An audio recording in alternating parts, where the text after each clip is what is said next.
হুমায়ুন কবির পিছনে মুসলিমরা যাবে না, এখনো অন্তত এই ইলেকশন যাবে না, প্রমাণ হয়ে যাবে। হুমায়ুন কবির এই যে আপনার সিদ্দিককে বড় বড় কথা বলছেন অর্শাদ 2024 কি ভূমিকা নিয়েছিল, অনেক তো গর্জন করেছিল, তাই না? গর্জনের পরে চুপসে গেল কেন? ইলেকশনের সময় 24 নির্বাচনের সময় কোনো খবর পাওয়া যায়নি নওশাদ সিদ্দিকের, কেন পাওয়া যায়নি?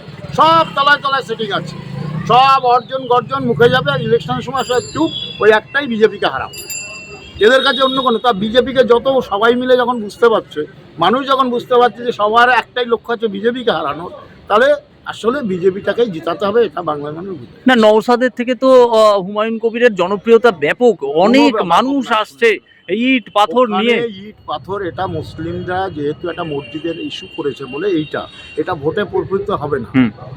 উনি বলছে যে আমাকে ভোট দিয়ে 77টা সিট জিতাও, তারপর আমি মসজিদ বানাবো। তা মানুষ বুঝছে না যে মসজিদ বানাবে কবে? 77টা সিট জিতবেও না, আর ও মসজিদও বানাবে না। এই যে 100 কোটি টাকা যে অনুদানটা হচ্ছে, এটা আগামী দিনে উনি হজম করে দেবে, এবং এর জন্য ওই মুসলিম সম্প্রদায় হুমায়ুন কবিরকে ওখানে গণধোলাই দেবে, এটা দেখে নেবে।